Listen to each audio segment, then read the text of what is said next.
আসসালামু আলাইকুম বন্ধুরা, আশা করি সকলে ভালো আছেন। এক দরিদ্র মুচি একটি গাছ তলায় বসে পুরনো জুতা ও ব্যাগ মেরামত করত। সেখান থেকে সে যা উপার্জন করত তা দিয়ে নিজের ও পরিবারের ভরণ পোষণ করত। মুচি প্রতিদিন দুপুরে খাওয়ার জন্য একটি শুকনো রুটি নিয়ে আসতো। সেই রুটি সে পানিতে ভিজিয়ে খেয়ে নিত। গরিব হলেও তার মন অনেক বড় ছিল। সে তার ভাগের রুটির কিছু অংশ টুকরো টুকরো করে আশেপাশে থাকা পাখিদের খাওয়ার জন্য দিত। সে কাজটি নিয়মিত করত এবং আল্লাহ তাআলার শুকরিয়া আদায় করতেন। অতঃপর মুচি একটি মাদুর বিছিয়ে নামাজ পড়ার পর কিছু সময় বিশ্রাম নিত, তারপর আবার কাজে লেগে যেত। তার এই অবস্থার জন্য সে কখনো আল্লাহ তাআলার কাছে অভিযোগ জানাতেন না, বরং সে সব সময় শুকরিয়া আদায় করত। সে পশু পাখিদের অনেক ভালোবাসত। একদিন এক মুসাফির আসলো তার কাছে জুতা মেরামত করার জন্য। সে বড় নেককার ব্যক্তি ছিল। তাকে দেখতেও বাদশার মতো লাগছিল। পরিধানের সুন্দর বস্ত্র ও মাথায় টুপি ছিল। সে এসে দেখলো মুচি তার শুকনো রুটি থেকে কিছু অংশ আশেপাশে উপস্থিত থাকা পাখিদের তৃপ্তি নিয়ে খাওয়াচ্ছে। এরপর বাকি অংশ নিজে খাওয়ার পর নামাজে দাঁড়িয়ে গেল এবং আল্লাহ তাআলার কাছে অসংখ্য শুকরিয়া আদায় করলো। এই ঘটনা দেখে মুসাফির ব্যক্তি খুব অবাক হলো। সে বলল, হে মুচি, তুমি সামান্য খাবার আহার করে আল্লাহর শুকরিয়া আদায় করছো, অথচ এই পৃথিবীতে কোটি কোটি ব্যক্তি আছে ভালো ভালো খাবার খেয়েও এবং উত্তম পোশাক পরিধান করেও আল্লাহ তাআলার শুকরিয়া আদায় করতে পারে না। সেখানে তুমি কিভাবে আল্লাহর শুকরিয়া জ্ঞাপন করছো? অতঃপর মুচি বলল, হুজুর, আমি কারো থেকে কোনো অংশে কম নয়। আল্লাহ তাআলা আমাকে সব কিছুই দিয়েছেন। আল্লাহ তাআলা আমাকে সবচেয়ে বড় সম্পদ সুস্থতা দান করেছেন। আমার হাত পা আছে, আমি সম্পূর্ণ সুস্থ এবং সৎ পথে উপার্জন করে নিজের আহারের ব্যবস্থা করতে পারি। যাদের অনেক ধন সম্পদ আছে কিন্তু সুস্থভাবে জীবন যাপন করতে পারছে না, তাদের জন্য সব কিছু দেখেও নেই। তাহলে কেন আমি আল্লাহ তাআলার শুকরিয়া আদায় করব না? মুসাফির মুচির কথা শুনে অনেক খুশি হলো। সে মুসাফির মুচিকে কোরআনের কিছু আয়াত পড়ে শোনালো। মুচি বলল, দয়া করে আমাকে এই আয়াতগুলোর অর্থ বলুন। মুসাফির বলল, আয়াতগুলোর অর্থ হলো, মহান আল্লাহ রাজত্বের মালিক। তিনি যাকে চান রাজত্ব দান করেন আর যাকে চান রাজত্ব কেড়ে নেন। তিনি যাকে চান সম্মানিত করেন আর যাকে চান অপমানিত করেন। তিনি সব কিছুর উপর ক্ষমতাবান। অতঃপর মুচি মুসাফিরকে বলল, আমাকে কোনো পারিশ্রমিক দিতে হবে না, তার বদলে আপনি আমাকে এই আয়াতগুলো শিখিয়ে দিন। মুসাফির মুচিকে আয়াতগুলি শিখিয়ে দিল। মুসাফির এতে অনেক খুশি হলো। মনে মনে ভাবলো, আজকে সে অনেক ভালো কাজ করেছে। এরপর সে যখন ওই সময় পেত আয়াতগুলি বারবার পড়ত। এমনকি ছোট ছোট পাখিদের সে আয়াতগুলি জুড়ে জুড়ে পড়ে শোনাতো। পাখির কিচিরমিচির আওয়াজ শুনে খুশি হয়ে বলতো, বাহ, তাদেরও আয়াতগুলি মুখস্থ হয়ে গেছে। এইভাবে মুচির দিন যেতে লাগলো। কিন্তু হঠাৎ কয়েকদিন ধরে মুচির দোকানে কোনো জুতা মেরামত করার মতো কাজ আসতেছে না। মুচি আল্লাহর উপর ভরসা করে অপেক্ষা করতে লাগলো, কিন্তু কোনো লোক তার কাছে আসছিল না। মুচি নিজের কিছু জমানো টাকায় আটা কিনে আনলো। এতে কয়েকদিন খাদ্যের ব্যবস্থা হলেও তার কাজ এখনো বন্ধ ছিল। কিছুদিনের ভিতরে খাবার শেষ হয়ে গেল। ঘরে এমন কিছু নেই যে তা বিক্রি করে কিছু কিনে আনবে। সে সারাদিন কাজের খোঁজে ঘুরে ফিরে সন্ধ্যায় হতাশ হয়ে ঘরে ফিরে। এইভাবে অনাহারে 2 দিন অতিবাহিত হয়। পানি ব্যতীত তাদের পেটে কিছুই যায়নি। 4 দিনের দিন মুচির স্ত্রী কান্না করতে লাগলো। সে তার স্বামীকে বলল, এ ছোট শিশুদের কি দোষ? খোদার ধারণায় ওরা মারা যাবে। 4 দিন হলো ওদের পেটে কিছুই পড়েনি। আপনি দয়া করে কিছু একটা করুন। সামনে প্রতিবেশীদের ঘরে কোনো অনুষ্ঠান হচ্ছে মনে হয়, সেখানে ভালো ভালো খাবার তৈরি করা হচ্ছে। আপনি দয়া করে তাদের নিকট গিয়ে কিছু খাবার চেয়ে নিয়ে আসুন। অসহায় হয়ে মুচি বলল, সামনে যে প্রতিবেশী বাস করে সে খুব অহংকারী ব্যক্তি। সে কি আমার মতো গরিবকে কোনো রকম সাহায্য করবে? তাছাড়া আমি কারো দয়া নিতে চাই না, কিন্তু বাচ্চাগুলোর মুখের দিকে তাকানো যাচ্ছে না। ওরা আজ খাবার না পেয়ে মারা যাবে। তোমার কথায় আমি অবশ্যই প্রতিবেশীর বাড়ি যাব। মুচি প্রতিবেশীর বাড়ির উদ্দেশ্যে বের হয়ে পড়ল। সে বাড়ির প্রধানকে গিয়ে বলল, হে ভাই, আমি আমার পরিবার 4 দিন ধরে অভুক্ত অবস্থায় আছি। বাচ্চাগুলো আজ কিছু না খেতে পেলে হয়তো মারা যাবে। অভাব অক্ষতার তাড়নায় আজ তোমার কাছে সাহায্যের জন্য এসেছি। তুমি আমাকে কিছু খাবার বা টাকা দিয়ে সাহায্য করো। আমি কথা দিচ্ছি, তোমার টাকা আমি পরিশোধ করে দেব। আমার বাচ্চারা ক্ষুধা সহ্য করতে না পেরে কান্না করছে, খুবই দুর্বল হয়ে গেছে। তুমি চাইলে আমার বাড়ি এসে তা স্বচক্ষে দেখে যেতে পারো। এসব শুনে ওই প্রতিবেশী হাসতে হাসতে বলল, দেখেছিস বাড়িতে অনুষ্ঠান, ভালো রান্না করা হচ্ছে, অমনি খাবারের লোভে চলে এসেছিস। তারপর কিছু গালি দিয়ে বলল, যা ভাগ এখান থেকে। পরিশ্রম করে টাকা উপার্জন করেছি, বড় বড় বাড়ি বানিয়েছি। আমি নিজের চেষ্টার টাকা তোদের মতো গরিবদের পেছনে নষ্ট করব না। যা এখান থেকে চলে যা।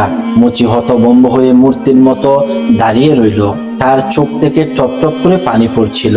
সে এতটা অপমানিত এর আগে কখনো হয়নি। তাকে দাঁড়িয়ে থাকতে দেখে অহংকারী প্রতিবেশী তার চাকরদের হুকুম দিল, এই গরিবের বাচ্চাকে ঘাড় ধাক্কা দিয়ে বের করে দে। 3 জন চাকর এসে মুচিকে ধাক্কা দিয়ে ঘর থেকে বাহির করে দিল।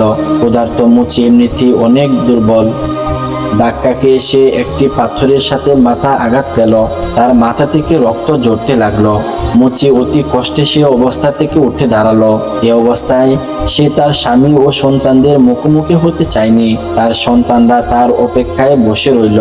তারপর নিজের মুখ, কপালে লেগে থাকা রক্ত পরিষ্কার করে ওযু করলো। তারপর নামাজে দাঁড়িয়ে গেল। নামাজ শেষে মোনাজাতে সে আল্লাহ তাআলার কাছে কান্না করতে করতে নিজের পূর্ববর্তী গুনাহের জন্য ক্ষমা চাইতে লাগলো। এরপর সে আয়াত বারবার পড়তে লাগলো, হে আল্লাহ, তুমি রাজত্বের মালিক। আপনি যাকে চান রাজত্ব দান করেন, আর যাকে চান রাজত্ব কেড়ে নেন। আপনি যাকে চান সম্মানিত করেন, আর যাকে চান অপমানিত করেন। আপনার হাতে কল্যাণ। নিশ্চয় আপনি সবকিছুর উপর ক্ষমতাবান। মুখে বারবার এই আয়াত উচ্চারণ করছিল এবং আল্লাহর দরবারে হাত তুলে অনেক কান্নাকাটি করছিল। সেই মুহূর্তে এক সওদাগর শালা তার উদ্দেশ্যে সে মসজিদে প্রবেশ করে। সে মুচির মনের কথাগুলি শুনতে পায়। তার আল্লাহর ভক্তি সওদাগরের মন ছুঁয়ে যায়। সালাত আদায় করে মুচির উদ্দেশ্যে বলে, ভাই আমার, তোমাকে দেখে মনে হচ্ছে তুমি খুব সমস্যার মধ্যে দিয়ে যাচ্ছ। আমি একজন সওদাগর, দূর দেশ থেকে মালপত্র নিয়ে এখানে ব্যবসার উদ্দেশ্যে এসেছি, কিন্তু আমার যে সঙ্গী ছিল সে হঠাৎ মারা গেছে। এখন আমি একদম একা হয়ে গেছি। তুমি যদি আমার সাথে ব্যবসা করো আমার বড় উপকার হবে। কথা দিচ্ছি আমি তোমার সকল হক আদায় করব এবং আশা করি তুমিও সততার সাথে কাজ করবে। মুচি অনেক খুশি হয়ে যায়। সে বারবার আল্লাহ তাআলার শুকরিয়া আদায় করতে থাকে। সে সওদাগরকেও কথা দেয় সে সততার সাথে কাজ করবে। তাকে কিছু টাকা দিয়ে নিজ গন্তব্যে চলে যায়। মুচি টাকা দিয়ে ভালো ভালো খাবার কিনে নিয়ে বাড়ি যায়। সে আনন্দের সাথে স্ত্রী সন্তানদের নিয়ে খাবার আহার করে এবং সবাই মিলে আল্লাহ তাআলার শুকরিয়া আদায় করে। এরপর মুচি সে সওদাগরের সাথে কাজ করে কঠোর পরিশ্রমের ফলে তাদের ব্যবসা অনেক বড় হয়। সওদাগরের অধিক লাভ হয়। সে নিয়ে ফিরে যায়। এরপর মুচি একাই সে ব্যবসা দিলবাল করতে থাকে। এইভাবেই অনেক সময় কেটে যায়। মুচি ব্যবসা অনেক লাভ করতে থাকে। এক সময় শহরের সবচেয়ে ধনী ব্যক্তিত্ব পরিণত হয়। সে অনেক সুন্দর বড় একটি বাড়ি তৈরি করে, প্রাসাদের মতো। তারপর সে প্রাসাদের ফটকে একটি পাথরে মুসাফিরের বলা ওই আয়াতগুলি ছড়িয়ে দেয়। সেখানে কয়েকজন চাকরানি কাজ করত। মুচির প্রাসাদে রোজ একটি বড় হাঁড়িতে ভালো ভালো খাবার রান্না করা হতো। যদি কোনো অভুক্তা গরিব লোক আসতো, মুচি তাকে স্বাচ্ছন্দ্যে আহার করাতো। আর বাকি বন্ধুদেরকে ভুলে যায়নি। সে তাদেরকে গমের দানা কেটে দিত। আল্লাহ তাআলা যেন বরকত ঢেলে দিয়েছে। একদিন রাতে ঝড় বৃষ্টি হচ্ছিল। এমন সময় এক ভিক্ষু মুচির নিকট আসলো আশ্রয়ের জন্য। দরজায় ধাক্কা দেওয়ার ফলে এক চাকর এসে দরজা খুলে দেখলো এক লোক যার জামা কাপড় পরে জীর্ণ শীর্ণ অবস্থায় কাঁপছিল। সে বৃষ্টিতে ভিজে গিয়েছিল। চাকর তাকে ভিতরে নিয়ে যেয়ে শুকনো বস্ত্র পরিধান করতে দিল এবং তার জন্য গরম গরম ভালো কিছু খাবার নিয়ে আসলো। এদিকে হঠাৎ মুচির ঘুম ভেঙে যায়। সে বাহিরে এসে দেখলো তার চাকর অজোরে কান্না করছে। মুচি তার কান্নার কারণ জিজ্ঞাসা করলো। চাকরটি বলল, হুজুর, প্রাসাদের দরজার লাগানো আয়াতগুলির অর্থ আজ আমি উপলব্ধি করতে পারছি। আজ একটু আগে যে লোকটি এসেছে সে আমার পরিচিত। আজ থেকে প্রায় 4 বছর আগে আমি তার অধীনে কাজ করতাম। তার অটল ধন সম্পদ ছিল আর তার ভিতরে ছিল প্রচুর অহংকার। গরিবদের উপর জুলুম করত, মানুষের হক নষ্ট করত, কখনো দান সৎকা করত না, মানুষকে মানুষ বলে মনে করত না। একবার আমার ছেলে অসুস্থ হয়ে পড়ে। আমি তার কাছে গিয়ে কিছু অর্থ সাহায্য চেয়েছিলাম, কিন্তু সে আমাকে ধাক্কা দিয়ে বের করে দিয়েছিল। আমার টাকার অভাবে আমার ছেলে মৃত্যুবরণ করে। আমি তার চিকিৎসা করতে পারিনি। আজ ওই ব্যক্তির কিছুই নেই। একসময় প্রচুর ধন সম্পত্তির মালিক ছিল, কিন্তু আজ পথের ভিখারি। সত্যি, আল্লাহ তাআলা যাকে চান সম্মান দান করেন এবং যাকে চান লাঞ্ছিত করেন। আল্লাহ চাইলে কাউকে অসীম ক্ষমতা দান করেন, আবার চাইলে কেড়ে নিতে পারেন। তার কথা শুনে মুচির পাশের ঘরে গিয়ে দেখলো তার সেই অহংকার প্রতিবেশী বসে খাবার খাচ্ছিল। এই সেই প্রতিবেশী যার কাছে সামান্য খাবার চাওয়ায় তাকে ঘাড় ধাক্কা দিয়ে বের করে দিয়েছিল। সে প্রতিবেশীর কাছে গিয়ে তাকে সালাম দিল, বলল, আমাকে চিনতে পারছেন? আমি আপনার সে গরিব দুঃখী প্রতিবেশী। একদিন ক্ষুধার যন্ত্রণায় আমাকে আপনার কাছে সাহায্য চাইতে বাধ্য করেছিল। আপনি আপনার লোকদেরকে নিয়ে আমাকে ধাক্কা মেরে বের করে দিয়েছিলেন। সে আঘাতের চিহ্ন এখনো আমার কপালে আছে। এতক্ষণে মুচিকে চিনতে পারলো। সে তার কৃতকর্মের জন্য জোরে জোরে কান্না করতে লাগলো এবং বলল, আল্লাহ তাআলা আমাকে শাস্তি দিয়েছে। আমার কারবার ব্যবসা সবকিছু শেষ হয়ে গেছে। আমার স্ত্রী মারা গেছে আর আমার সন্তানরা আমাকে ছেড়ে চলে গেছে। আমি নিজেও অসুস্থ হয়ে পড়েছি। আমার সুন্দর বাড়ি আমার নেই, এমনকি আমার মাথা গুজার মতো এমন একটা আশ্রয় আমার নেই।